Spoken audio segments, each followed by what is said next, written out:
time. Oh, it's Dojo time, and it's a 2 point something, but I don't know. 2 point something. James's live was off the chain today.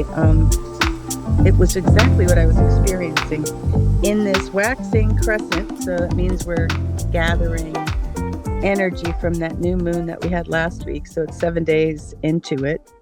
The moon's in Virgo. That's like the female, and that beautiful energy of, it happens around end of August and the beginning that Virgo time, which is harvesting. So it's like a harvesting of that new moon's energy and that, wow, a Gemini. It was like amazing. And now kind of looking at where I am right now. I'm in the beautiful state of North Carolina, and it was a very long state. I spent 3 days in Tennessee. I don't know, 2.5 days going through Tennessee. And I took the slowest road I could take. I took a 2-lane road all the way through the mountains, and I went through Galax. There's all these like little mountain villages where all these people play these ancient old time tunes coming over from England and Scotland. And so I'm here at this place called Mount Airy. It is where they found the inspiration to do Mayberry with Andy Griffith and Opie and all this stuff. There's even a Floyd's barbershop. And there's all these music little places and places. And I found out there's a Maui ukulele festival in this little tiny town. So I might come back for it. And I'm finding some in this location. I love that James changed like how I thought novelty was like trying new things is what I'm doing right now. And I didn't realize it was because I was lacking dopamine. But when he was talking about peculiarity and like going for the peculiarities, like really, like instead of going into this place where you think you know things, just go into like you don't know anything. And it's like a total play state. So I had made up this whole gosh darn story that I would not be included in the click, click, click of the old time click, click, click. There's nuances in this old time and needed nuances. They love to play very traditional music, and they don't like people that don't know the tunes. And so they want it's very like they want one banjo player and one fiddle player and one guitar player, and it's very nuanced. And I play a ukulele, and I'm a kind of weird person. And in the past, I just didn't have the nuances to click with them. Click, click.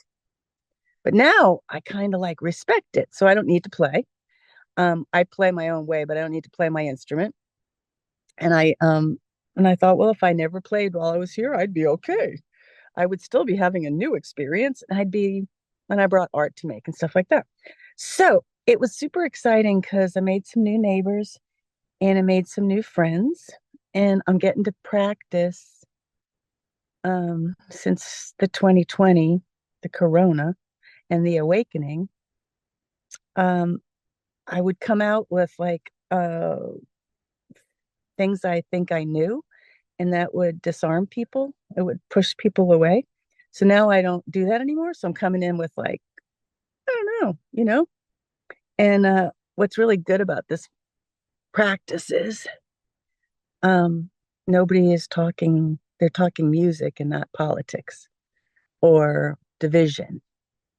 And it's a wonderful experience to see how this kind of music, like human music, it's kind of like the dolphins. So I'm in this place and they're all playing this resonance and really passionately. There's different little groups. There's the bluegrass group up the hill. There's going to be the young people that are going to be playing like all night long. Like, and I'm in like this little enclave with the old time people. So and then I got to bring my instrument out and I got to play. So they were very gracious and very generous with me.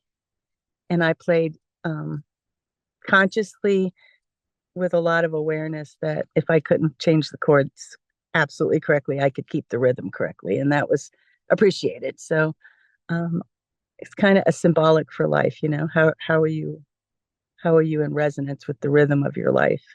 And so I just wanted to share.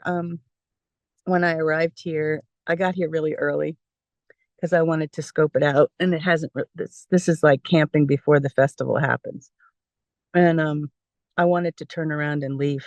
I was just like, I don't know if I wasn't using enough dopamine, but I had so much of peculiarity. I was like, I just don't know if I can handle anything else that's new. I just think I like just need to go into the woods and be by myself.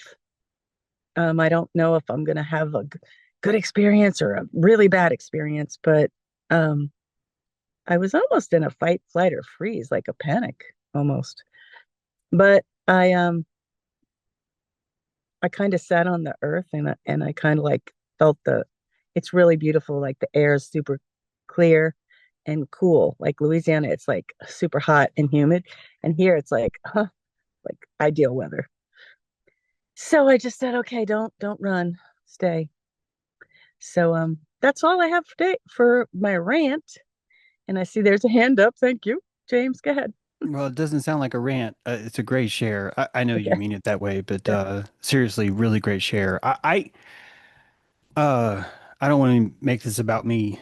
I mean, everyone wants to make it about them. I do that, but right now I'm really not trying to make this about about me. But I have to say that I personally have had the same energetic experience specifically about music many times in my life where I've entered into an enclave of musicians and me and not being a primary musician puts me on a certain sort of bandwidth that I'm supposed to be aware of and know, and that there were years that I did not, and I still don't.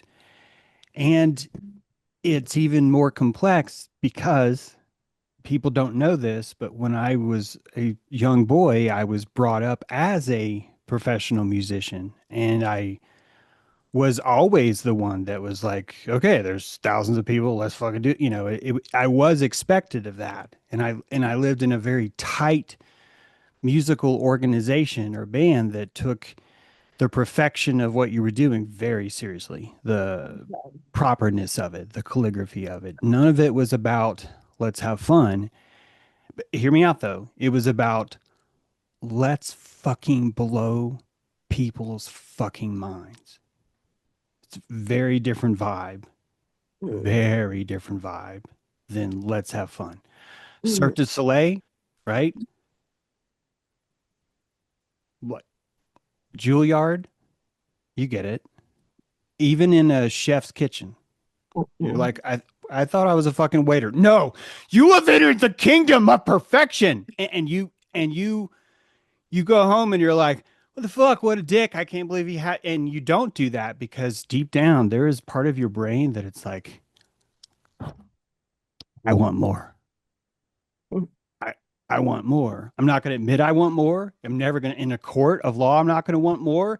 If things don't work out, I'm going to call this a cult. I'm going to say that you brainwashed me. This is not what I will say that I did not want this. But while this is happening, I want more. Right.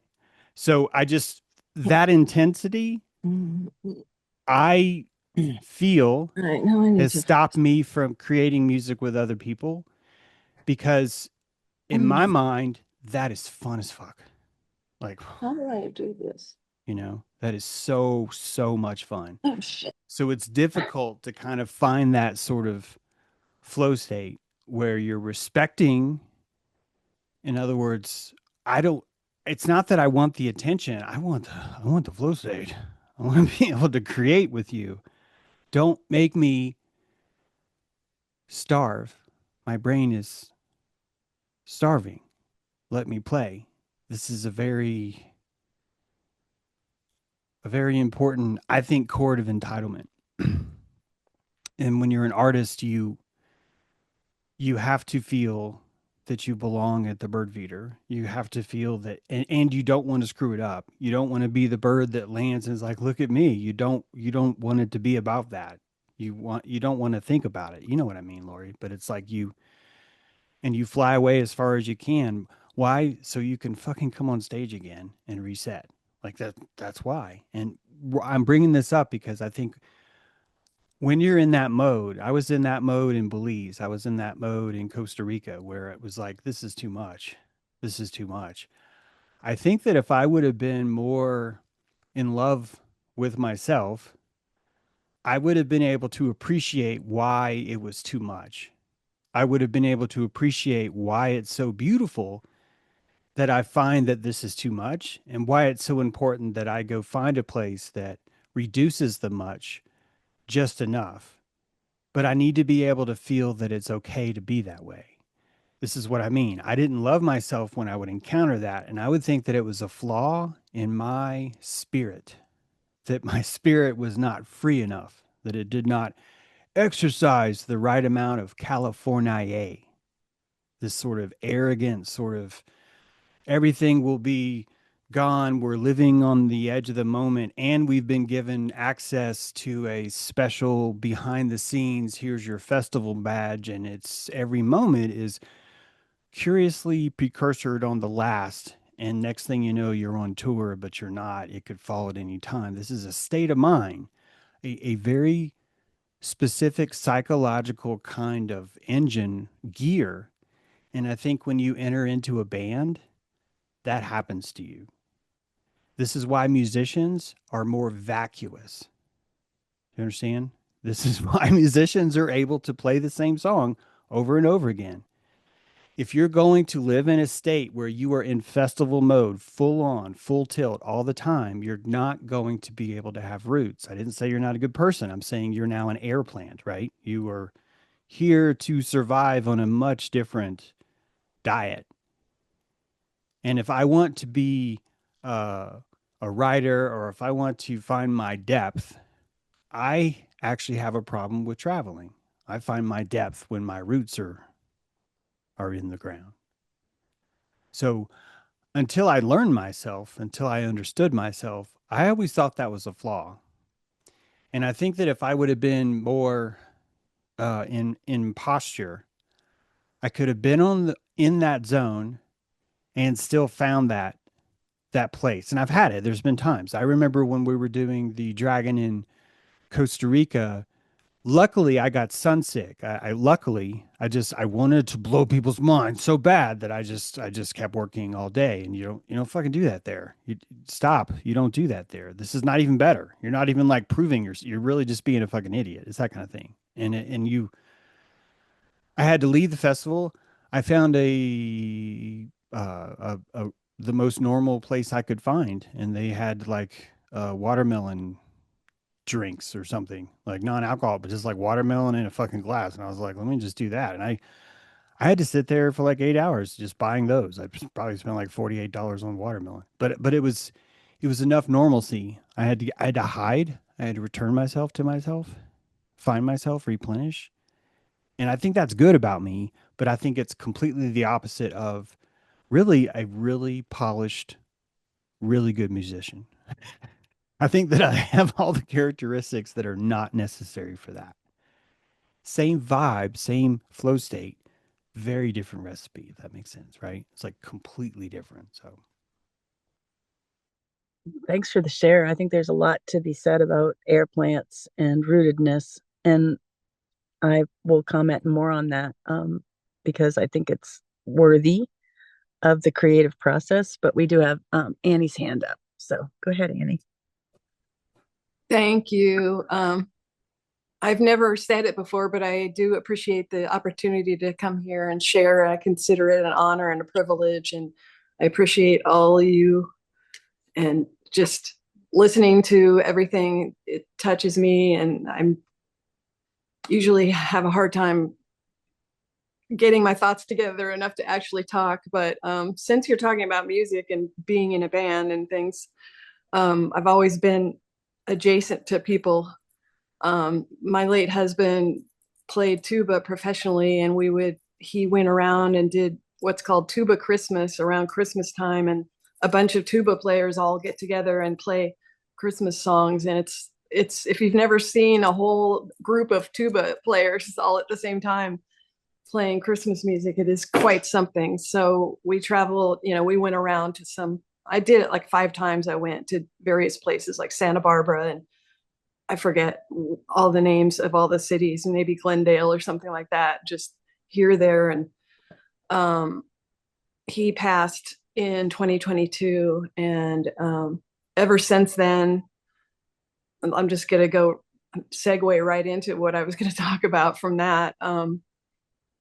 About how if you've never had the opportunity or the time in your life to really think about, I don't know, I grew up in the 60s, and I was plunked in front of the television set and absorbed an ungodly amount of really mindless children's television programming, just hours and hours and hours. And I liked the radio too, but anyway, just being in that environment where we sat down and watched the moon landing, and nobody in that room was questioning it whatsoever, that it's okay, Nixon's just going to pick up the phone and call. And it totally made sense.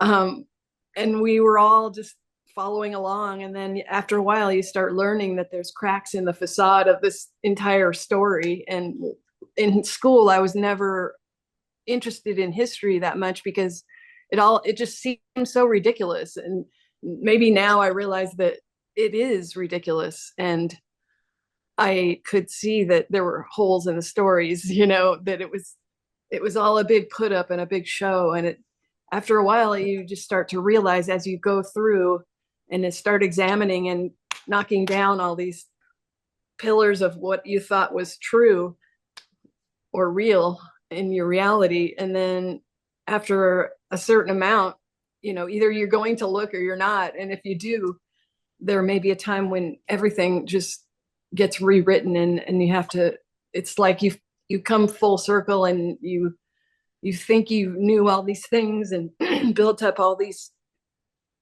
buildings, these edifices of intelligent ideas, and so smart, and always just trying to prove I'm so smart. And it turns out, sorry, there was a lot of BS woven in there, and the whole thing was skewed in a Tavistockian way to make you to like military grade programming from day one, with the television and the books and the magazines and then the internet. And we didn't have the internet when I was growing up, but we were definitely with movies, music,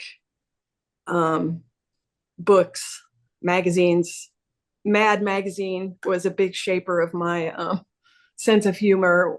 I had an older brother and then 2 older sisters, and the closest one in age to me was my brother. So I hung around and looked to him, and he was reading Mad Magazine. Oh, let's read this. And it totally warped my young mind. I was way too young to be reading. I didn't understand half of it, but I started picking up on some of it, and just the whole attitude of the Southern California, being on the beat, the privilege. I didn't know, that was my life. I didn't know that there was all these other worlds. And I still consider myself very naive as to things that are going on. And I think that's to protect myself, because I would crumble under it. But anyway, yeah. I'm going to jump in because, first of all, we're not a cult, I swear. I'm going to proselytize again about the Osiris model. I get you don't have to have it. I know it's just an idea. It's just an idea. But if you were to consider the Osiris cosmology yet again, okay, I want you to join this church. This is a cool church, because check this out. If you're hallucinating from your cell, every magazine, Sergio Aragonés, drawing in the margins of I have my Mad Magazine collection. It's the only thing I have from my childhood, Annie. It's the only thing. It's one of the few things that got me. And if you were to imagine that you're a cellular wall, that you have ion channels, and that you're receptive to being gotten, and you've had this hole open, and you play Little League, the most boring fucking activity in the world, where you're just standing in the fucking outfield trying not to get stung by bees, and you're supposed to be really focused on a fucking ball that's like 100 yards away as old men scratch their nuts and spit shit, and you're just like, what are you guys doing? And you find other ways. You find other things that are exciting. You're a TIE fighter, whatever it is. And this your cellular wall has a hole that's never been filled. Little League comes by, nothing gets it. And then Sergio Agones comes and he docks into the bay. And for the first time, the universe, the nucleus is getting something that's not from inside itself. Something from outside of itself came and said, I see you. Look at this. Look at this. This is spy versus spy. You don't even know who the good guy is. And you're like, what do you mean you don't? What? Of course it's the white guy. Then you're watching. You're like, man, that white guy's a fucking dick. Look what he did. Look what he did. That's fucking mean. And then you find yourself, well, who am I voting? Do you realize how Heyoka that shit is, guys? This is Heyoka. And a lot of us are like, no, we have to find Sergio. And it's not just Sergio, by the way. It's just, but we have to find Sergio and we have to hold him and say, what secret cult did you join that made Tavistock or all this other stuff is the hallucination. It's the hallucination of you emerging into a different place, right? Like when the vine goes, it's like first there's a vine that has a leaf. And you're like, wow, look at that. Then it's like, no, fuck that. Here's another leaf. And you're like, oh, wow. Well, but you just put all that. It's like, I know. Watch this. Here's another leaf. And that this is what Tavistock feels like. This is what NASA feels like. This is what the moon landing feels like. We would absolutely, guys, if the government just told the truth, how the fuck would we emerge? Where would we emerge? How would we know we were emerging? If we're always going 17 miles an hour, how would we ever notice? Ever. We wouldn't. So we would need some way to hallucinate all of this fucking information. But how do I hallucinate this information? Because it came from outside of me. It's not me. So it has to have like an author. Okay, well, what is an author? I don't know. We'll work on it later. Just use it. So now there's an author. Okay, well, what does it look like? Well, it's a drawing. Well, it's not a drawing. It's an amino acid. It's a protein chain. It's a protein chain you've never seen before. And it comes in and you have to paint it somewhere because you're talking about it. It's furniture. So you render it into your reality as furniture. And Nancy Drew didn't do it for me. Not once. I know who Nancy Drew is. I know who she is. That shit's floating by me all the time as I'm little. Just like, yeah, okay. Hardy Boys wasn't doing it for me. It just wasn't. It's just like, this is what my parents probably read, is how I felt. But then the fold in came. That you would turn the magazine over and fold it into a trifold and it would form a shape that your parents didn't see. And you're looking at it like a sausage with boobies and she's like saying something really overtly wrong. And you're like, you're holding it in front of your parents. They have no fucking idea what's in there. And I want to tell you one more thing. Sorry, but Mad Magazine came out with a code special. And they're like, here's a program we wrote for you in BASIC. And if you just type this in, because you couldn't do anything else, if you type this in, it's going to be amazing. And I fucking typed it in. The shitbags at Mad Magazine created code. I shit you not. All it did was draw randomly colored lines from various places across the screen on purpose. It was all chaos. And it was the most cruelest practical joke that's ever been done to me. It was probably like 3,000 lines of code, and you had to type 90 space, print RGB, 1267, comma, 37 space, RG color. There's no copy and paste. I'm not making that up. There was no copy and paste. That was not a function of BASIC. You didn't have that. So you had to type each of them in. And Mad Magazine made you do that. It doubled and tripled down on Santa Claus. It fucking made me look at Santa Claus directly in the fucking face because of the pain that it did. And when it finished, all it did was just random lines. And I kept thinking, well, these random lines will make sense. I just have to keep going. That's what I told myself. And they're laughing their asses off. And this is an amino acid chain that came. And the amino acid chain says, if you want to be lost in the dopaminergic value of Mad Magazine, I have a way. It's deeply dark magic, but I have a way. And I learned that skill. It was a skill that the person that is entertaining me is not looking out for me. And I want them. This is exactly what I want. This is why I mentioned Penn and Teller. I fucking love those guys because they're one of the few that are like, what? Look at this. Here's the mechanics of this trick. Now watch this. And it's so fucking on point because it's that amino chain that hits me in just the right spot, and it allows me to spiral and do things. The fact that that program was meaningless actually gave me hours and hours of simple fun. It was painful. Feel like a jackass. Was mad at the time. But what's the name of the magazine? Like it's literally called so it's like the joke could not be any deeper. And this is why we have Santa Claus. You would need an emergence to leave the cosmology of your mom. You would need something that all of us could sort of relate to that have sort of a similarity that show an emergence out of one. Like you're living in her belly and she's living in her mom's belly and she's living in her, even though she's dead, if she's dead, you're still living in her belly. You're living in her cosmological bubble, right? And now your cosmological bubble is just inside of it.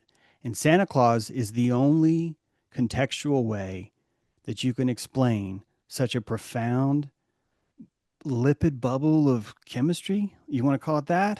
Or do we want to call it Santa Claus? Which which is going to work? Like which can you explain to a 5-year-old and a 70-year-old that there's a bilipid, vitreous, bubbletic chemical state. It's not really a separate thing, but it's a fabric of tendency inside of a chemical equation that has this certain shape that produces this certain ion chain, or do you want to call it Santa Claus? The fact that we're rendering all this makes sense. It's not even like a stretch. What I'm telling you is just how you would compress information, just like your brain gambles, just like dopamine is a gambling. What can I limbically fucking guarantee will make every single stranger in the entire world fire a certain neuron when I say Santa Claus? That's fucking huge. Unless you're hallucinating inside of an Osiris model, then it's not. It's really is. It's just hemoglobin. It's just something that you see all the time. If you were inside your body and you were watching what was flowing around you all the time, you would see shit like this, right? You go, oh, there's a red blood cell. Look, oh, macrophage. Oh, white blood cell coming through. Oh, watch out. Look at you, white blood cell. Oh, white RMC. Oh, I get it. And all these things are transmitted because you need a way to render it. You're rendering what's there. It's so complex. It's so busy that we've had to pretend it's not there. We had to pretend it's not there because no one wants to be at a festival all the time. It's not a festival anymore. It's just fucking madness, right? It's just madness. So the hallucination has breaks, right?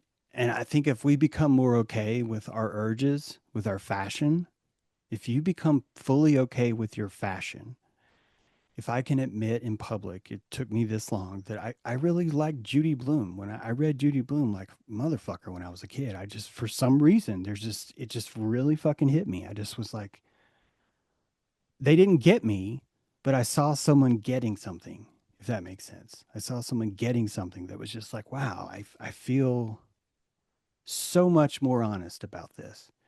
Here's someone telling me what a period is. This is fucking great. You know why? Because no one else will.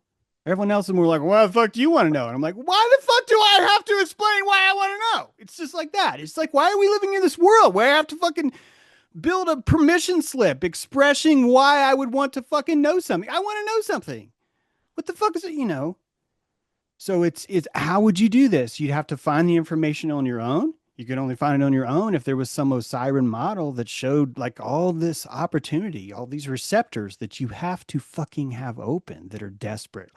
Please bring me in. I'll take Judy Blume. I don't fucking care what it is. Just give me something. And you find that stuff because you had the opening. The Sergio Aragonés came.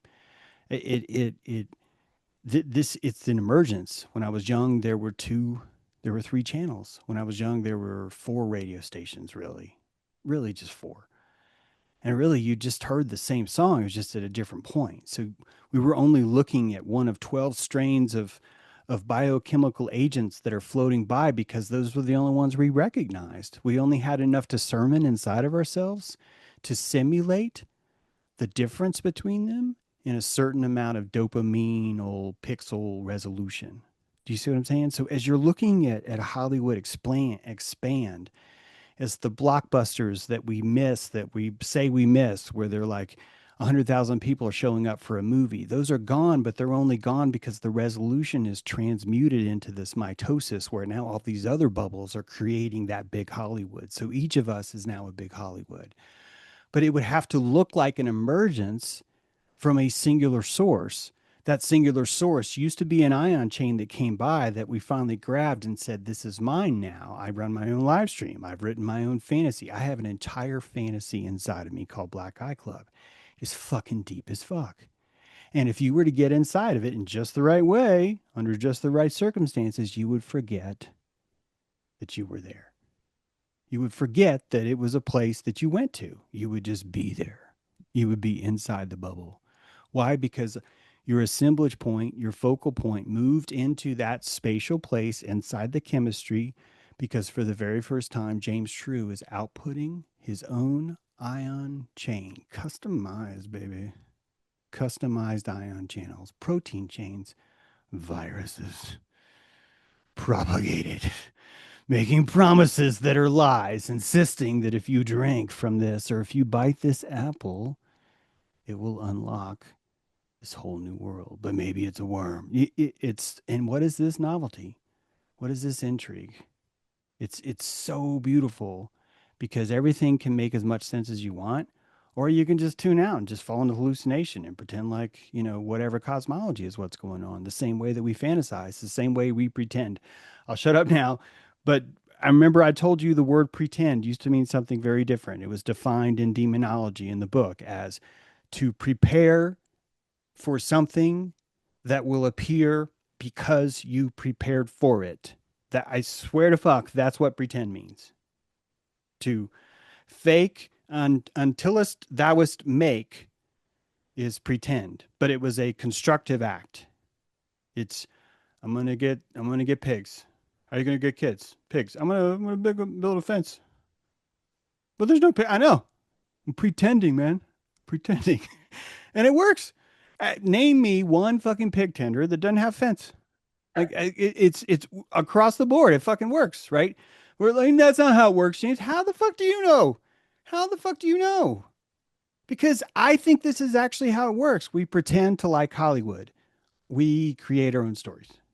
We pretend to like drama. We create our own drama. We pretend to not know who we are. We find Mad Magazine, right?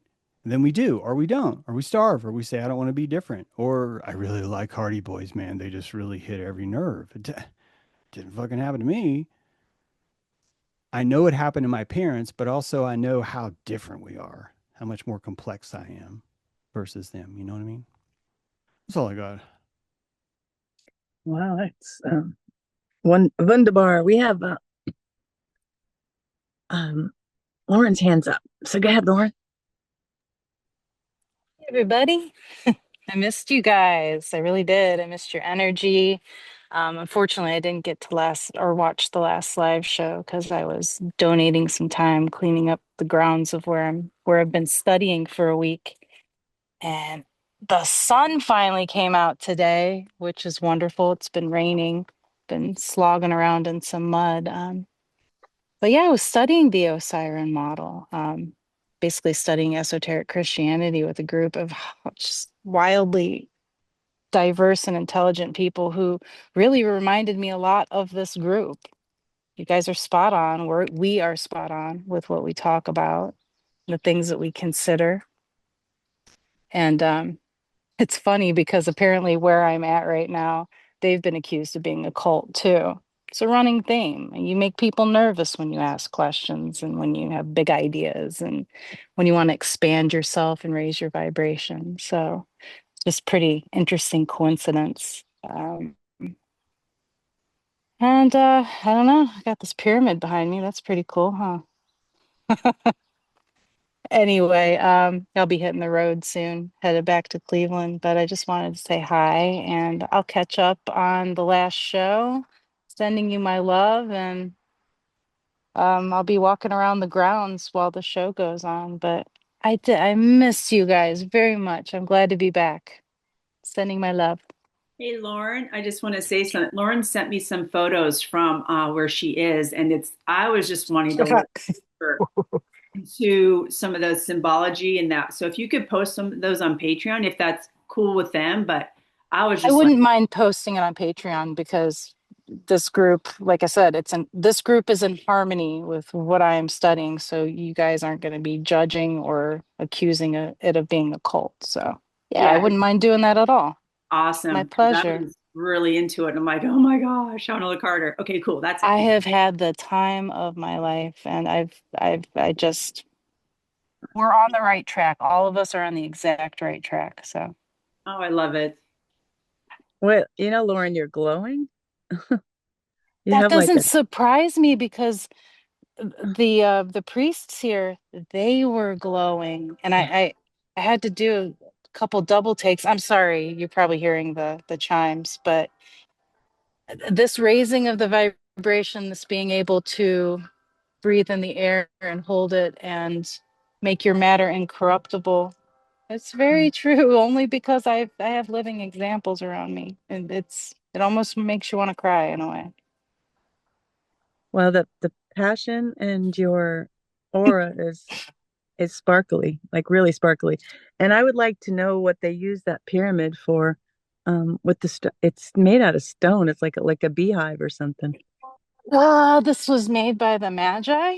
It's a group within the church. Hmm. Um, I think it's just meant to show you symbology. I could go into it more later, but it's not open right now. But this is Hesperina. She is the guardian of the awakening, seeking soul. And I don't know if you can see within it, but I'll post pictures. It'll be a lot easier that way. Yeah, thanks, Lauren. It's just a stunning little building. Pascal Wow. Beverly Randolph is buried in this rose garden over here too. They exhumed he was buried in a pauper's grave in Toledo, Ohio, and it was a lengthy court battle to get his remnants, but he now has a rose growing on top of him. So that's cool, huh? That's the highest frequency flower and scent.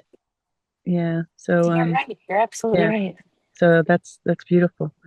Thank you, Lauren. I Welcome. love looking at your sparkly face. And if you're roaming around the gardens, if you leave your camera on, if you got reception, we If can you watch guys you. And don't mind the motion, I just didn't want to distract you all. So well, I'll if do that. people can choose to look at the group screen or they can not, so they can choose something. But Free I kind of will. think it was Yeah. part of James's stream was using that imagination to be able to imagine yourself on a beach and then do this and then do that and then do this. And I'm like, oh yeah, well, I mean, you're So, really magical creatures. So go ahead if oh, we whatever absolutely suits are. you. Yeah. All right. Okay. Take care, Thank guys. you. Appreciate you. Okay, Deb, your hands up. Hi. First, I wanted to apologize for when I was unmuted. I have fibro and I'm having a huge flare up. I have brain fog. I can't think. Anyway, it was so helpful to hear why I don't want to do something that's going to make me feel better because I was baffled.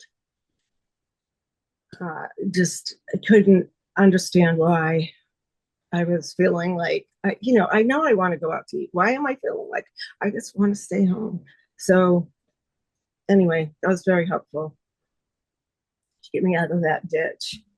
Yeah. Anyway, Well, I'll just say really quick, if you're depressed, and you hear people are like, "Oh, they're not coming because they're depressed," that's like, "Oh, they're bleeding, so they're open the wound more." It's like that. It's really is saying that. I get it. yeah. I get that way all the time. But ultimately, if this was something that that they did want to address, which again, I tell you, we need our breaks. Yeah. We definitely need our breaks. But if this was something they needed to address, they would actually be required to do the opposite, which would be to lean into the depression. It's funny how it works, but to actually lean in. If you don't feel well, then don't feel well. Now's the perfect time to go do something, to find that novelty, to embrace. And this is something I really struggle with too. It's once I get going, I am fucking going. But it takes a lot of coal to put that in my engine, which is actually part of why I get frustrated with writing a book, because I can't just write a book for one day. It takes a lot of what feels like oomph to really get into that. And if I have to stop, I get very angry. I feel really bad. I feel like I'm destroying something great that took a lot of energy to focus on, which is why I have to sort of sometimes disappear. I wish I was better at it. I've been telling myself the last couple of weeks, how can I do this better? How can I write only sometimes? I can write columns like that, no problem. But a book, it's really tricky. It's in my mind, it's really tricky. And I think this dopaminergic stuff has a lot to do with it, Deb. It's actually been what I've been telling myself lately, that I'm not messed up. That's just this is the way my train has been built. Maybe I can change it, but this is definitely, I've only learned one way to get this machine running. If you had more, please go ahead. I just couldn't help myself there. No, that was it actually, but just what you're talking about, that's me. I'm all stop or all go. I don't want to stop when I get going. And I screw myself up because I'm on Australia time. I don't, I get making art at 9 p.m. and I don't want to stop. And so I am awake until 4 in the morning. And then anyway, so I'm really grateful for you guys. Thank you for letting me share. Thank you, Deb. I appreciated James' live today because he did cover that fibromyalgia and the idea of this is a kind of they don't know why it's a new autoimmune disease, but they can't really find the whatever it is. It's like maybe we're all becoming these ion channels, these islands of channel, and it's a sensitivity thing. So he was pointing out that it's like a honing thing for the body. And then I know that in the tip of your finger, you have more nerve endings. You have 10,000 nerve endings on the tip of your finger. So like the sensitivity of fingers, and to think of all these people with these artificial nails that can't touch, can't use that. It's just this little nubby thing on your finger. Yeah. It's kind of crazy when you think about people choosing not to have that sensitivity. And then we have this this new upgrade called fibromyalgia. Yeah. You Yeah. know? A lot of people think it's like a Munchausen thing. And I think just shows you how ignorant the industry is, because of the scientific method, not because it's evil, not because of this. It's just bureaucratic and scientific, and the method itself is flawed because you have to wait for the fashion to come in. And right now the fashion is that if I can't measure your fibromyalgia, it doesn't fucking exist. And so you don't have it. It's psychosomatic. And this is ultimately where we need to go, where everything becomes psychosomatic. Everything needs to become psychosomatic. We don't need to keep purging ourselves of things. We need to embrace the psychosomatic nature of it, because to me, it is a sensation that's coming online that hasn't been online before. And I don't know the name of the fabric. It bothers me to even think about. I can feel it in my teeth right now thinking about it. I hate it. This is how much it fibromyalgizes me. It's sort of like a velvet. Used to make couches out of it. When I was little, people would have couches out of it, and it has this very particular fine-haired extrusion that comes from it. And oh my God, I just rubbed my fingers across it, and I want to kill something. It's so loud. And I remember that was a much more frequent fabric. Sorry, I can't think of the name of the fabric. If I want to say velour, but I'm probably just making that up. I honestly don't know what it's called, but it's this certain kinds of fabric like that. And I don't see those fabrics anymore. And I don't think I see those fabrics anymore, not necessarily because they ran out of fashion, but because people's sensory nature came online. And so the fake nails or the long nails would make a lot of sense, as so too would honestly taking all the nerves, the end of your foreskin, and just fucking chopping them off. Like, dude, why don't we just get rid of these? And that here we are, still trying to come into, honestly, still trying to bring a body online that we're constantly removing aluminum on the armpits, constantly olfactorily dulling our senses. This is why I have this dinosaur saying, please be patient. God isn't finished with me yet. Because when you picture your olfactory, if that was to come online, then you would be seeing all these resolutions right now.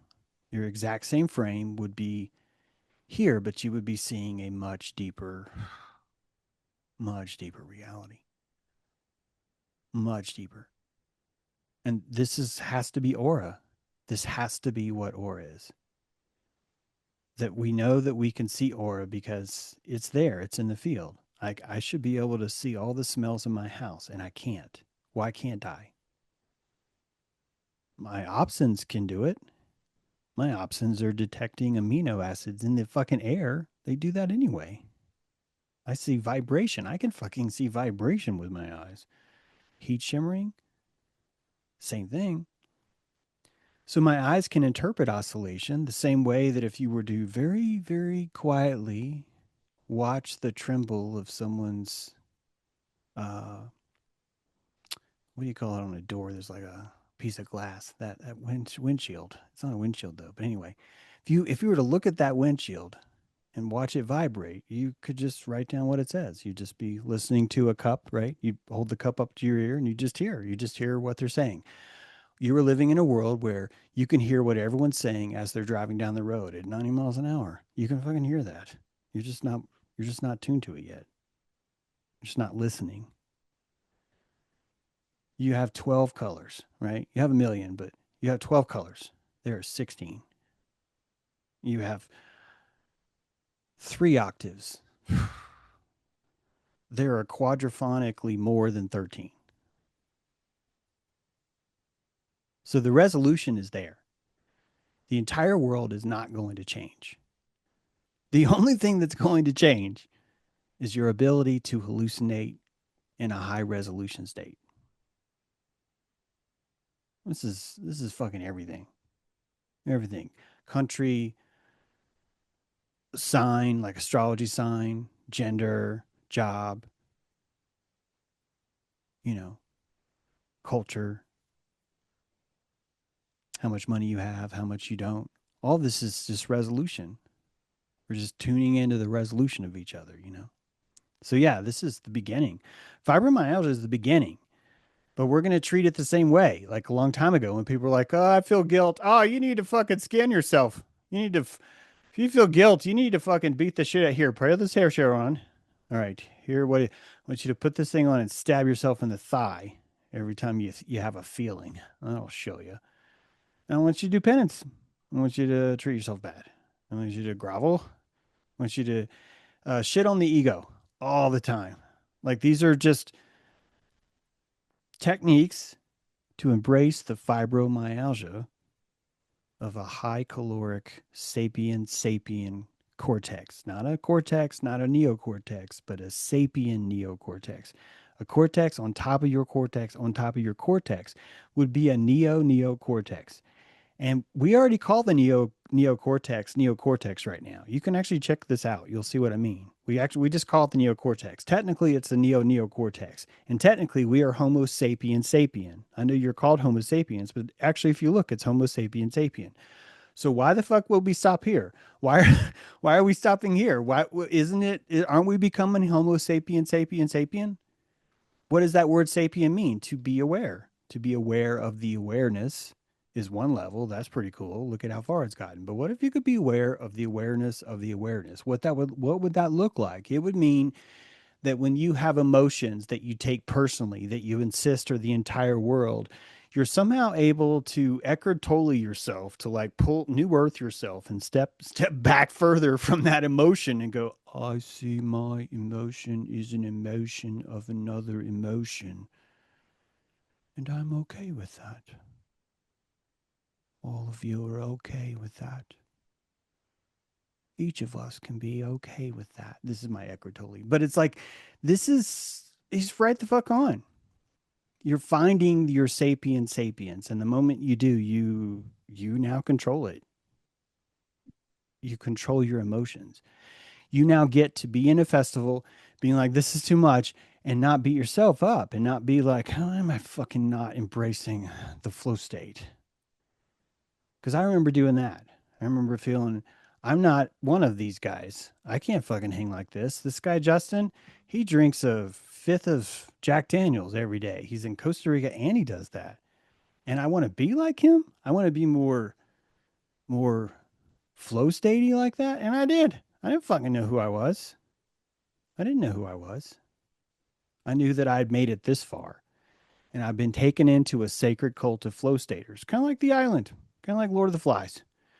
Except for now you do mushrooms. You don't beat each other up. You're like, which one of us is going to do more mushrooms and see the hexagons quicker? And that was your competition. You're like, well, that's all fucking I don't see that many. I only see, and this is us. This is consciousness opening itself. It's so great, guys. I'm having a great time. You know you are. That's all I got. As Deb, you want to comment on that? Yes. When I first became aware that my high sensitivity had become crazy high sensitivity, I started feeling my energy. So I started tracing it. As I traced it through my body, I figured out that I'd been sick so long that my energy was just not actually crossing back and forth. It was just going one way. So anyway, this has been a couple of years of continuous acupuncture and working with energy, but being able to trace the energy in my body was how I got into a meditative state that made my consciousness explode out of my head. So what you're saying is right on. Everything. It happened like that. I was imagining what all my cells were doing and imagining how the blood was working, and made a little control panel for when the pain in my ruptured disc got too high, I could turn it down. And most of the time it helps. Sometimes I just get so depleted that I can't do it. But I've been thinking about all of the stuff that you guys are talking about alone in my own head for like 3 years. So it makes me so happy to not have to be talking to myself about it, to hear you guys talk about it. So thank you. Thank you so much, Deb. I really I just have a new emotion coming. I don't even know what it is. There's a compassionating, and then there's a higher level. So yeah. Hey, Pi, it's so good to see you. What you got? Oh, I had a couple of thoughts about some of the topics. Some of you might have noticed my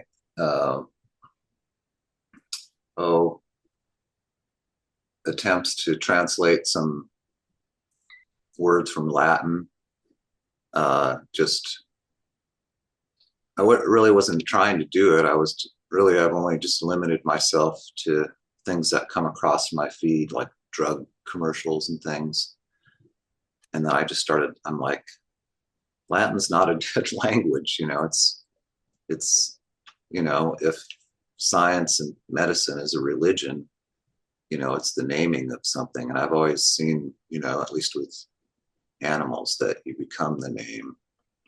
And so I have to consider that, like, even though it's not a drug, like, and it's not the scientific Greek and Latin so much that's used to name chemicals and things like that, because that's flourished up with all these US and EUS, and so it's not the real, it's like flourished up Latin, kind of, not the actual core Latin. But then I just noticed, like, the names of the companies and the names of, like, some of the drugs have this, and myalgia, that means yes, my pain.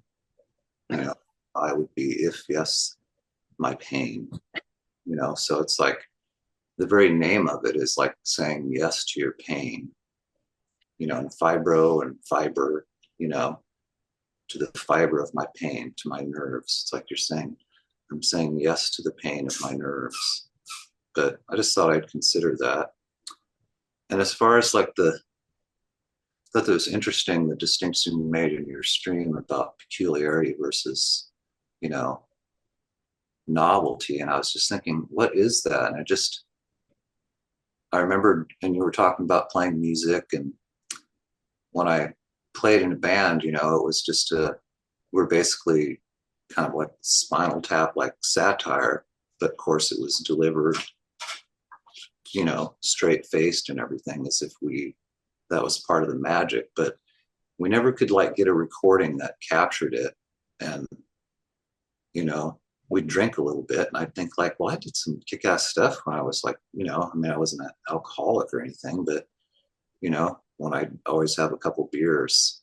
And so you said about the vacuousness, and, I think that helps you, like, we'd rehearse, and we're not really musicians that can jam. Like, people would say, can I come jam with you? And it's like, that's not what we're doing. There was maybe a couple musicians that could do that, but they weren't the ones that were writing the songs, or, they had those skills, but it didn't really have anything to do with, they just desperately wanted to play with us, and we needed some people that could do what we said, and so make that super jazzy, like, and they could do it for real, just for, for some effect. But, the vitreous humor has that Wharton's jelly, and then it's in the womb too, so these are like that's the only two places. And so I'm trying to think, like, why does there always have to be a visual aspect, even if it's something you're envisioning, And I just think that maybe that Wharton's jelly is like a substance that, if you really want that extra, like, third tone or harmonic of peculiarity, there has to be a visual aspect of some sort. That doesn't mean there can't be, smells. And, James, I know you're a little bit more cross senses compared to me, so I know there's some difference. But anyway, I just thought I'd mention that, because it's just made me think about that, that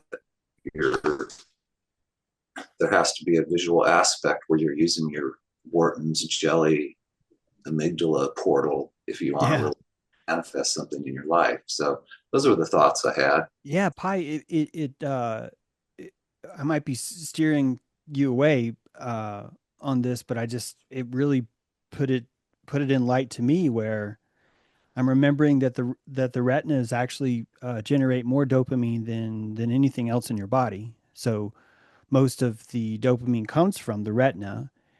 And as you were saying that, I realized, wait a minute, if we could extract dopamine from every source that comes into us, whether it be audio or visual, we're still going to have to map that into our retinas to visualize the music, because to visualize the music is to drink from it.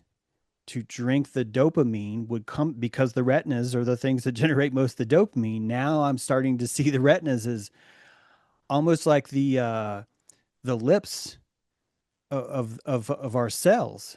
The ion channels themselves, the process where the ion channel drinks the energy that it gets from the novelty, from the peculiarity, from the outer cell wall, that drinking would have to be visualized in some way so we could mark how important that was. And fuck, you're talking about vision. You're talking about just what we would see. So every aspect of what we see is simply a different ion channel because you're pointed in a different way, and where you're pointed would probably be just the mass collection of all the ion channels you're drinking from right at this moment. And most of them, we love to drink sky. Most of us are like, hey, you want to drink some sky? It's like, yeah, let's put some ion channels open for some sky. Oh man, I'm drinking that. Hey, let's drink some terrain. That makes me feel better to have a polarity where there's like a gravity so that so I'm not in festival mode where I can have shit like fucking, can we just have all the cups fall on the ground, please? Okay, thank you. No, I need a cup. It's like, you need this. And the dopamine drinks, it shows you what you drink. Why? Because you're looking at something going, that is beautiful. What are we really saying? There is a lot of dopamine here. I'm drinking a lot of dopamine here. Drinking a lot. Hence the peculiarity, which is why we tend to find it from each other. Why? Because we're going to be 15% more peculiar no matter what, just right out of the gate, right? You're going to be 15% more peculiar than I am because I don't have to fantasize to fool myself. I don't have to surprise myself, you know. It's easier for you to surprise me. This is why if you really are having a brain problem, I feel like I've had a brain problem when I was going through the marriage stuff. I felt that I had just stayed too dark too long and that I was having an actual problem with my brain. It felt like over 3 years I had tuned it into a very dark kind of drinking, and I couldn't stop. I wasn't interested in improving it. And I remember physically inserting fucking happy ideas into myself that I didn't want to have. I started doing Zumba, one of the most embarrassing things ever. Live in a retirement community, bunch of 60-year-olds. It's the only thing I could think of that would insert something that I didn't want to do, was embarrassed about doing, didn't want people to know I was doing, had none of that, but I needed to fucking find a way to live. I needed to find a way to survive. And I couldn't afford to travel like that, but I could afford to go into this community that I've never met and just dopaminergically invigorate myself. And it tuned me to go, yeah, I want to have fun. I don't want to do Zumba. I want to have fun. Then I started running. And then when I started running, I was just like, this is fucking fun as fuck. And then it turned into other things. Other things led to writing, all the other stuff. I'm just trying to say that you really have to know how to treat yourself, because the idea that if we're feeling bad, we should do little is exactly counterintuitive. It'd be the exact same lesson as, oh, you're in pain, we should stop you feeling pain. Like it's like, well, are you sure about that? Yes, we need to stop you feeling pain. It's like, well, it makes sense, I guess, but does it? Like, does it? Because does the Band-Aid actually make you stop feeling pain? Or does it just make the person that put the Band-Aid over it no longer see it? Now it's a secret. That's really what you did, is you stopped grossing your mom out. Now your mom feels better. Way to go. You made your mom feel better. And you know what? You're going to feel better because your mom feels better. And the whole time you're healing anyway. So that wasn't medicine. This was just denial. I am stuck on a Band-Aid. Band-Aid, that's just denial. It's just like, hey, kid, I don't want you bleeding in front of me. You are killing my dopaminergic drinking here. I'm looking at you, my kid, watching you bloody. And I'm like, fuck, I suck. I need to fix this. I'm going to put a Band-Aid on you. It fucking works, right? Like we're adorable. I've gone way off track from what Pi said. Sorry, Pi. I liked I was thinking about Latin and how powerful Rome was, and Caesar, like, and taxes and paying to Caesar's what due to whatever that, I'm just thinking about that. Why do they speak Italian? Why don't they speak Latin? Like, what happened? I just think that's crazy. Where did Italian come from? I don't know. So that was just peculiar. Like, Pi's like deciphering Latin. I'm listening to this book on tape, And I love the Arthurian myths of Vivian and the lake and the sword and the stone, and it's really ancient stuff.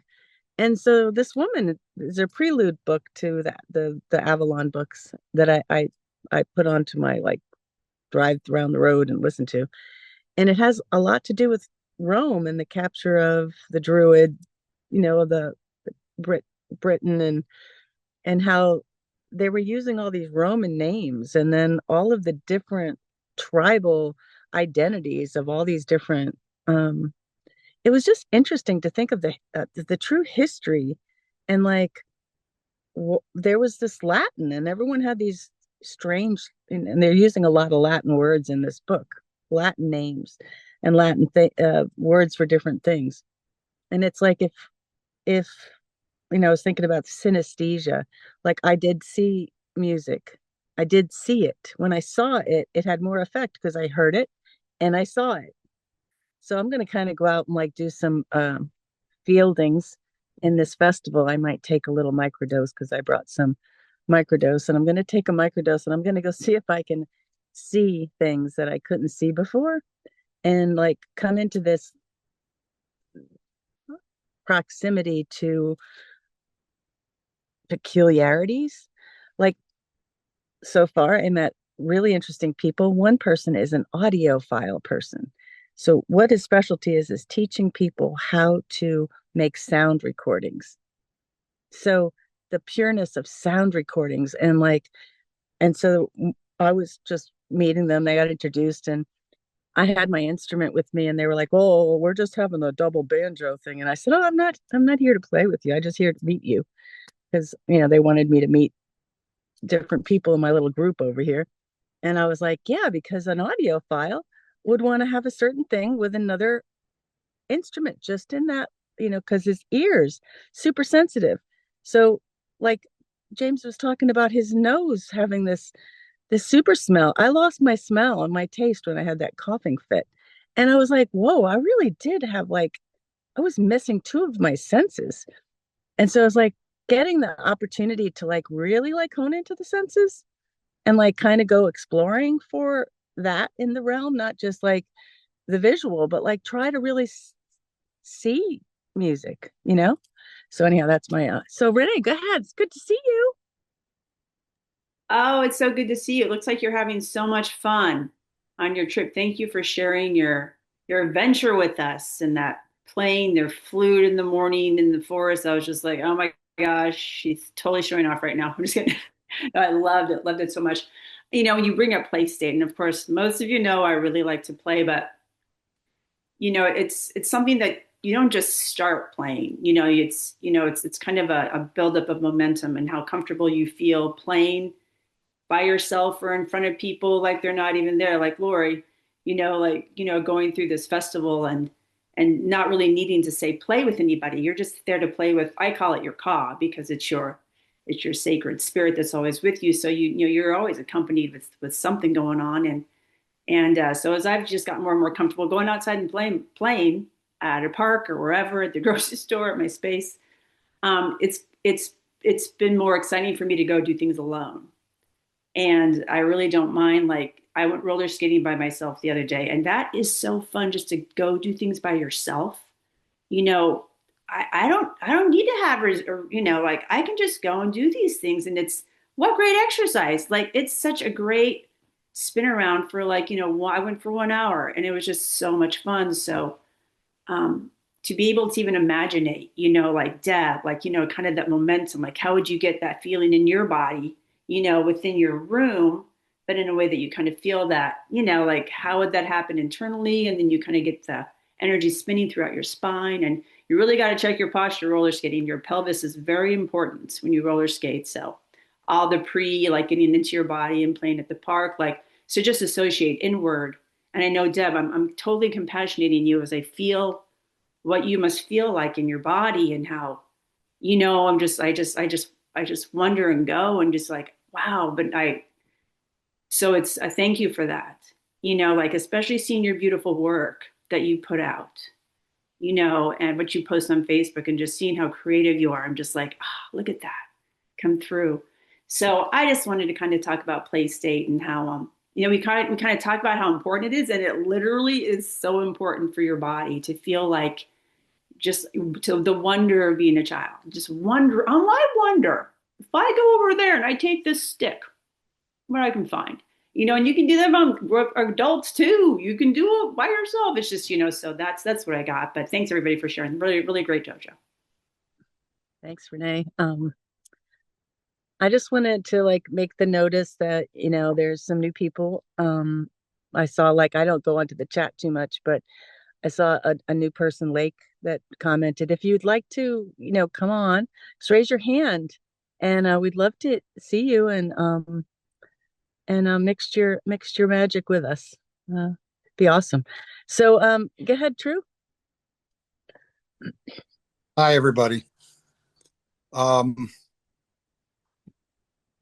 As I was sitting here listening to your share, Lori, I've always been blessed with really good physical health.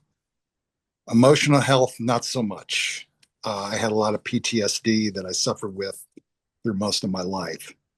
Nervous system, hypersensitivity, fight or flight, but mine was mainly freeze.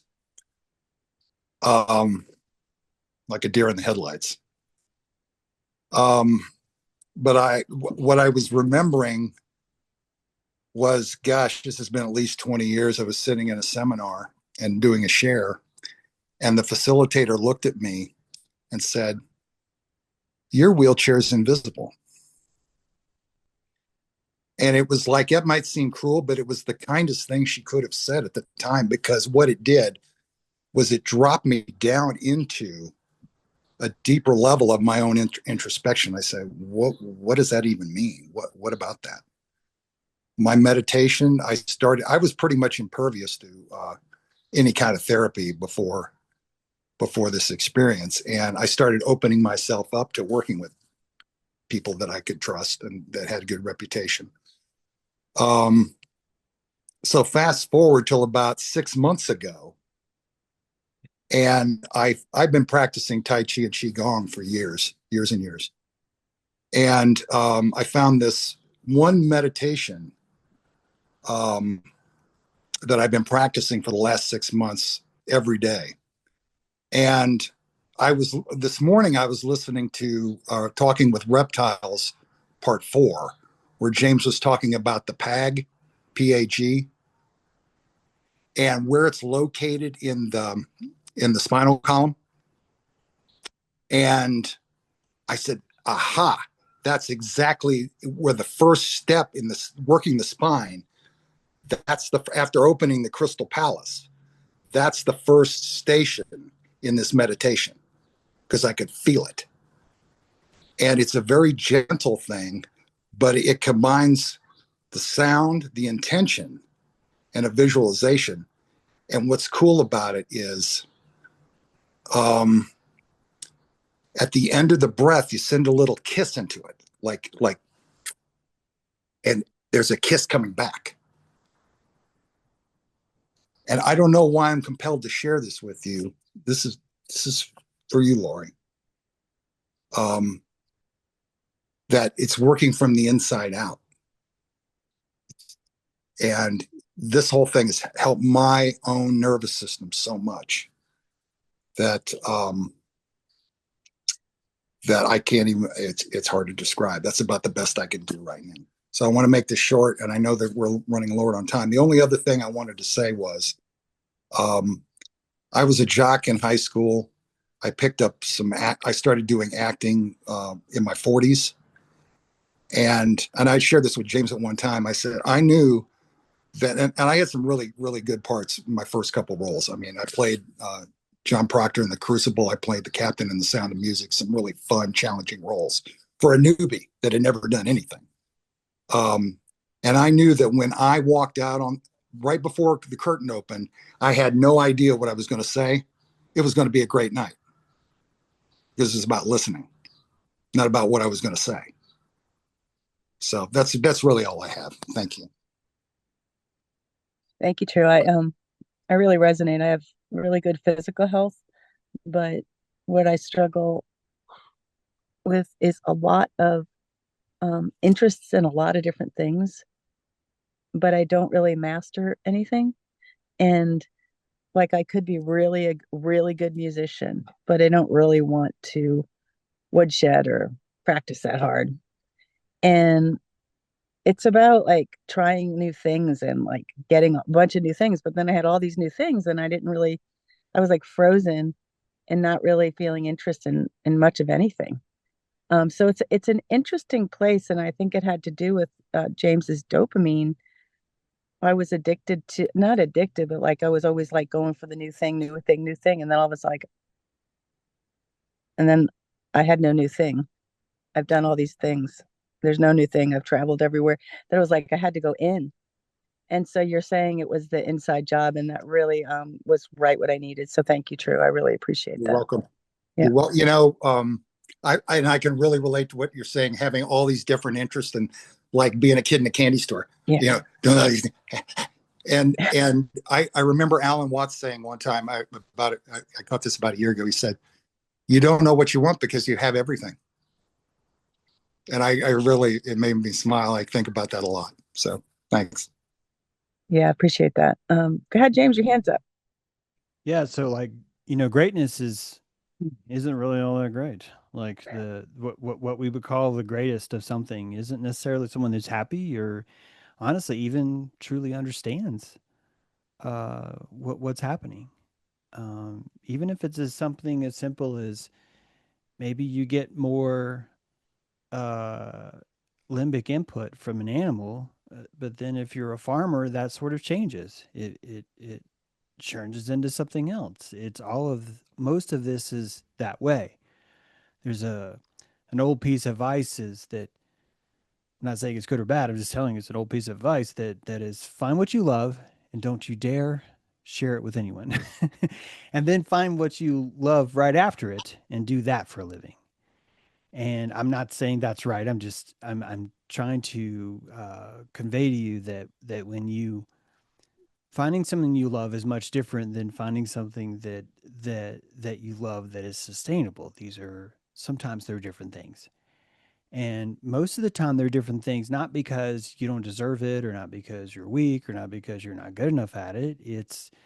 It more has to do with you cannot be drinking from something because it's sustainable. You need to find something that you drink from that is not sustainable. This is actually important. And you're like, fuck. And you've had it right the whole time. That the hostess ding dong is there's a righteous place for that in the world. It's completely wrong. It's completely backwards. It doesn't help you in any way. And you need this. You need to find that there's a passion that you have that doesn't actually feed or sustain you. It'd be the only way you could recognize the color. It'd be the only way. I've noticed how much more oomph and torque AI puts behind words if it numbers them for me. If I say, "Hey, I want to do a I want you to help me number all the different layers of brain thought." And the AI's like, "What do you mean?" And I'm like, I mean, it said other shit, but it was like, no, no, no. And we got it down, and I realized it started telling me, well, here are the 8 layers. And I was like, oh my God, he said 8 layers. Holy shit. This is serious. He probably has them all. It encompasses all of them. You know why I know? Because it's the number 8. Fuck, man. Someone has really, really done a thorough job. I want you to know that numbers are adjectives. I just don't think we're just slowly learning how to use them. And we built up a statistical science, which is just torque and numbers, guys. It's the same thing you feel about 867-5309 is one, but also, guys, 4570 is rad as fuck because when I was a kid, that was my phone number. I used to live in 886. I was fucking 886. The rest of my life is primed with 886. It's just this cool 886. Well, who just said 886? Order 886. And I'm like, who the fuck are you? What is your name? Do you need something? Do you need anything? Do you need anything at all? Is there a secret I can give you? This is finding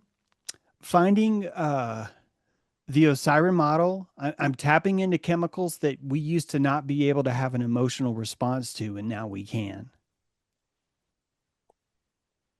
We're finding emotional response in places that we didn't have them before. We used to only be able to have them in consonants.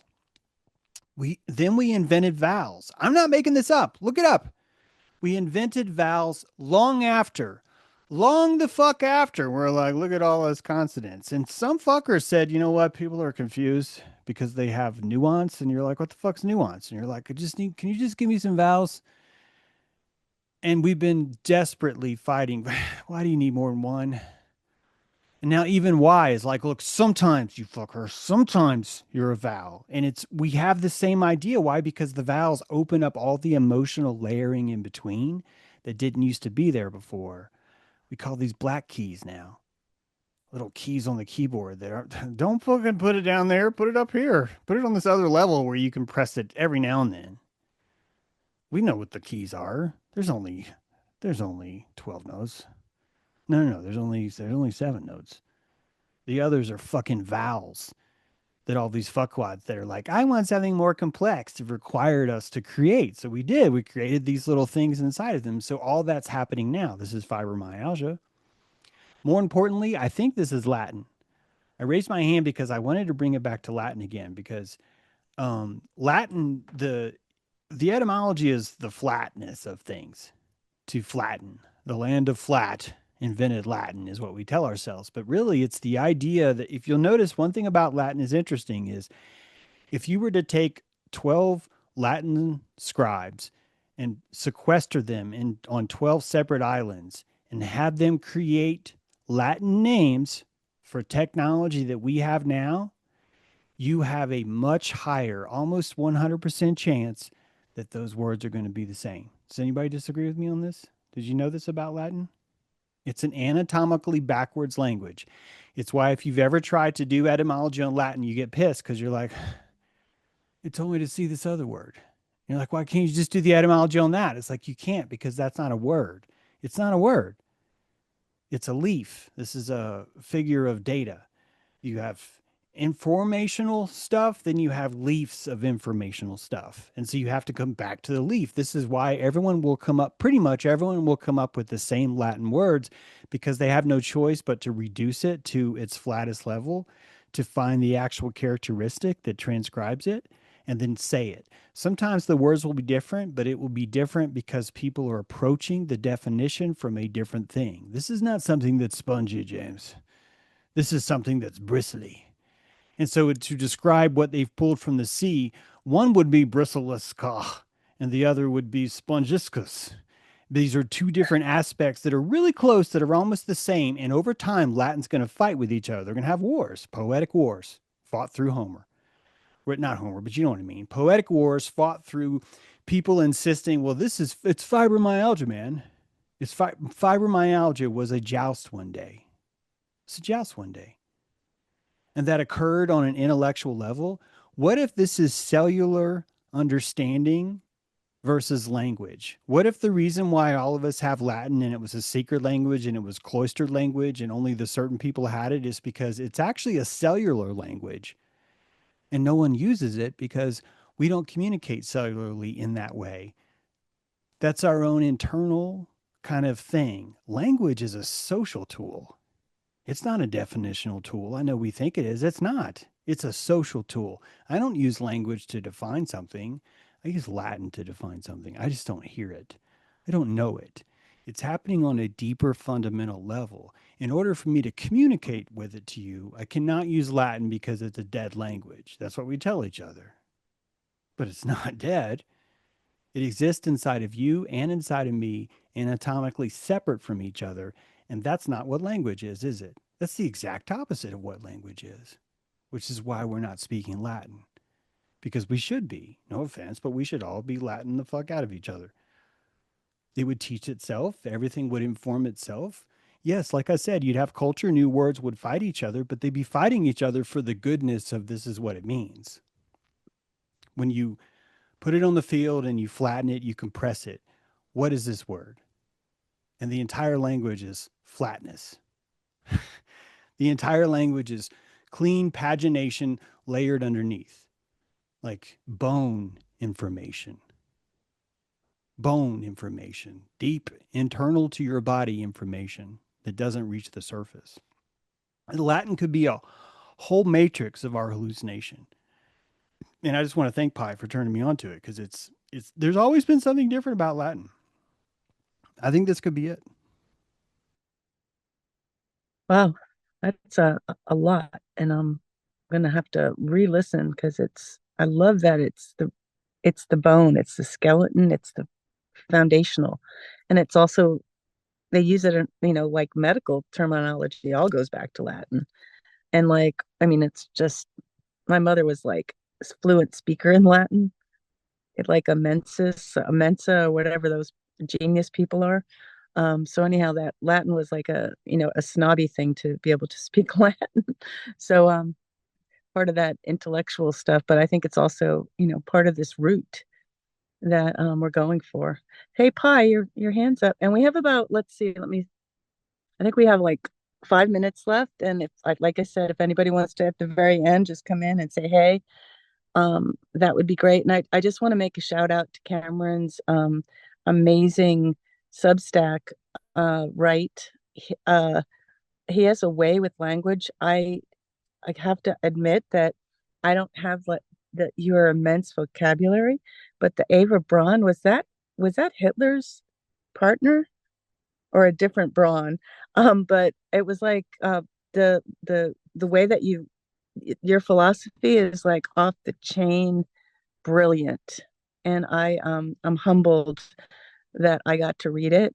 And to tell you the truth, I was right before I was leaving, and I probably have to read it a couple more times to use a dictionary to understand your vocabulary. It was really amazing. So if anyone hasn't read or knows that Cameron's on Substack, I just want to shout out to that. So go ahead, Pi.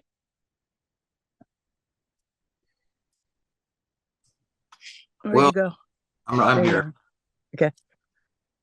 Yeah, I would have to agree about what you said about Latin, as this kind of universal, I think that's why it's used to name things, because it has these innate sounds that we recognize without even knowing the language, and it's just, there's this one archaeologist guy that he proposed that along the north coast of Spain and up into like the UK, that old Atlantic culture, that's been linked through DNA recently, in recent times, that he was talking about is interesting, because there's been a lot of talk about, with the Amon Hillman making claims about the origin of the Jewish or the Hebrew language. And he was proposing that language was actually given by Druids, of the time of that culture as a language, and spread, eastward. And he was saying Greek, but I was thinking it was more likely that it was Latin. And, I think the translations are solid. It's just the medieval, translations from the Latin are where it kind of gets messed up, I think. Like the actual Latin itself, like if you're taking the original stuff that you're writing, and I think it would be original. And like even with the bone technology, you need a consonant to get something resonating, right? Like you're never going to do that with a vowel, but then the vowel are like kind of like the overtones in there that can contain other things. And I also wanted to mention to Lori, I really liked your flute playing, and it just made me think it's very vowel-like. And I think one of the neat things is, like when I played in a band, I wouldn't be able to sit down with bluegrass musicians, although, I can flat pick and do bluegrassy sounding things, but, I could totally pick up a banjo and play a part that, went musically with it, it wouldn't be the song, but I think that's where the cool thing is, the thing that you don't even know what you do. And that's part of the cool thing about it. And see, I used to go like play violin and go to places in the forest, and just play and see what would happen. And there's like all these birds come down the creek and you're introducing peculiarity into the environment, right? And you can do that, it's just like, don't focus so, I used to have this cool old Bacon FF professional tenor banjo from 1923. Never made it sound old timey. I made it sound like a Japanese instrument, which I couldn't play any, like a little shamisen kind of a sound. And only wrote one song that was ever performed on it.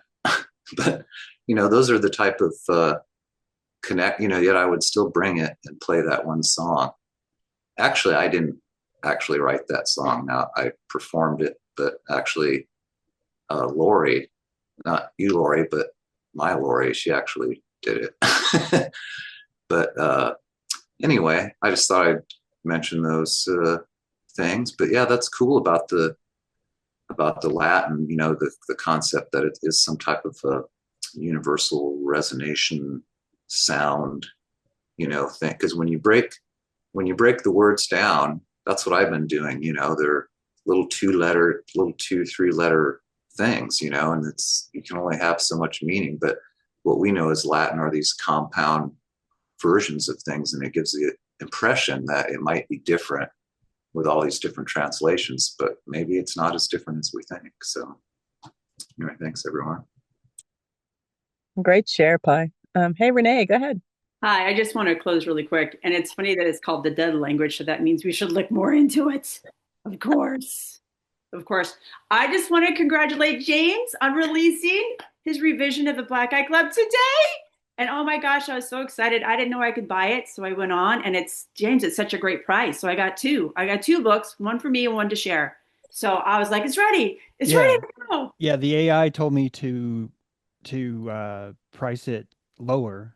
And honestly, if it wasn't for patrons, I wouldn't be able to do that. And I think part of why I haven't really been able to, reach it, is I've been trying to justify the amount of hours that go into it. Something I've, kind of talked to you guys about. But yeah, if you don't know this, a lawsuit occurred with Penguin Publishing a year or so ago. I talked about this, but the lawsuit forced Penguin Publishing to they had to show in court what their published authors actually make, like actually how many books they sell, for totally different reason. It's not like there's a law that everyone has to know. It's just this very particular court in an antitrust case.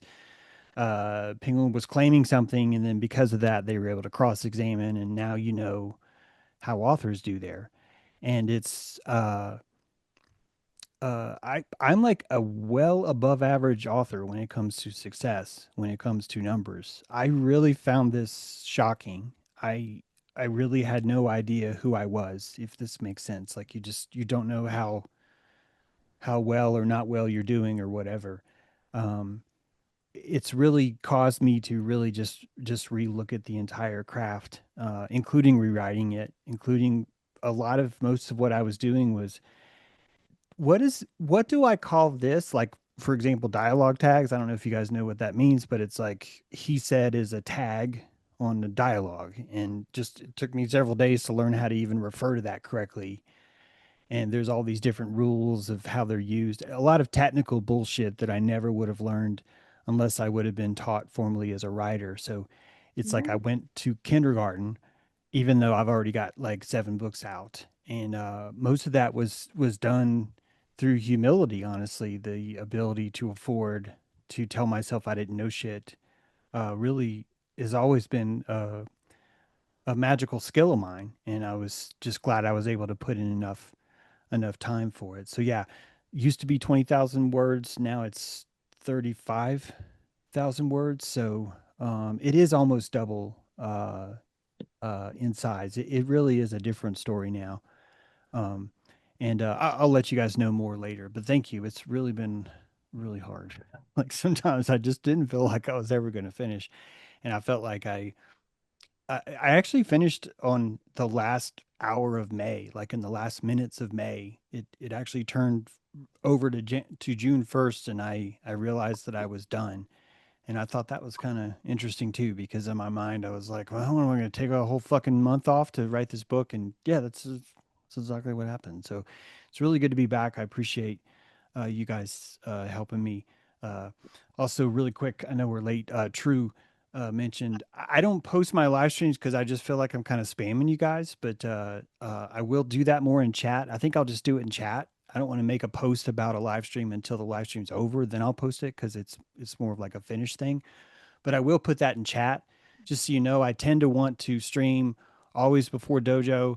I fluctuate between 11 and 11:30. I've been taking Wednesdays off just this month because of the writing and stuff like that. So I don't know what the schedule will be going forward. I'm actually still sort of kind of recovering from what just happened, and I'm actually not done. The book isn't fully out. I just have to do just like little back end publishing stuff and things like Quick question. Mm-hmm. Which is it on YouTube channel? Which YouTube channel? If you could post that would help. I'm at the Patreon chat. I'm saying that if I do live stream and you're wondering if I am, I can pop into chat and tell you I'm going to live stream. I probably won't know sometimes until right before, because I can't tell you I'm live streaming until I have a thumbnail done. And this morning's thumbnail, it was so annoying. It was like 90 minutes. It was really weird. Sometimes they take a long time. That's why I don't just tell you I have to wait till the actual thumbnail's done so I can give you a link. So that's why most of you don't know. I just kind of show up and do it. But that's also more just book writing mode when I'm in book writing mode. So I kind of look out for it, especially when there's a dojo and it's on James True Live. Yeah. So it's not on the Dojo channel. That Dojo, this stuff goes on to Dojo. So if you're looking for it, it pops up with your subscribers. Yeah, good point. Yeah. This is technically, you're probably watching this on Dojo Earth. So yeah, that's a whole other ball game. That's us. That's our band. We're Dojo Earth. We put out something. People really like it. Actually, really, really good feedback on the Dojo Earth channel, and a lot of viewers watching that. Even a lot of insults, which honestly shows me, okay, we're reaching new people. It's when people are just like, I can't believe you said you like Judy Blume. You're fucking better than everything. It's like stuff like that. It's like, good. It's working. So well done, people. Well, congratulations, James, on the birth of the baby. And I want a signed copy. You did say on the live that it was going to take a little while. I don't know if it's going to go through Amazon, the signed copy, or going directly No, I'll through sell you. it on my site, and then I'll offer you guys a discount code because you're patrons. But that's what I was thinking we do, because I'm really thankful that you helped me do it. Basically, I'd be selling, you could buy it for the price you'd pay on Amazon, but and pay me for shipping. You'll probably pay a little bit more than you would Amazon. But if you want to do that, then I can send patrons a signed copy. You're gonna have to have a certain level. I'll figure it all out. This is why I don't have it yet, but we'll do something like that. Yeah. So you can either pay full price, or you can enter the patron code, or you can buy it on Amazon. Buying on Amazon does not hurt. That is good, especially if I'm trying to tap into a new market. Honestly, just having more people look at it in that way, especially with reviews, would help. I don't know if you guys are going to like this book. I really don't know. So we'll just have to see how it pans out. I'm excited either way. Seriously, either way. I loved what I read, the first two chapters. Oh, good. I absolutely loved it. The structure of it is just drawing me in. So. Oh, good. Those two chapters are no longer the first two chapters. So have fun. Yeah, it's even different now. So those are in there. They're just no longer the first two chapters. So there's layers, man. Well, I'll have the original one and the new one. So it's like, I think it'll be a collector's edition. Because James, I think your work is genius. Because it takes a genius to see a genius. We're all like geniuses here. And I'm just going to say goodbye to y'all. And I'm going to just put my little phone out the window. You can give a little idea. They're about to start jamming in a tent next to me. So as we say goodbye, I'll show you where I am. Bye. Fantastic. Bye. I know. Yeah, everybody on mute. By tomorrow between 10 and 3. Just heads up. What's that tomorrow? My books are coming by tomorrow between 10 and 3. Oh, okay. All right. Everyone on mute. I want it. Hey. Hey. Happy Monday. Oh, it's Monday. That's right.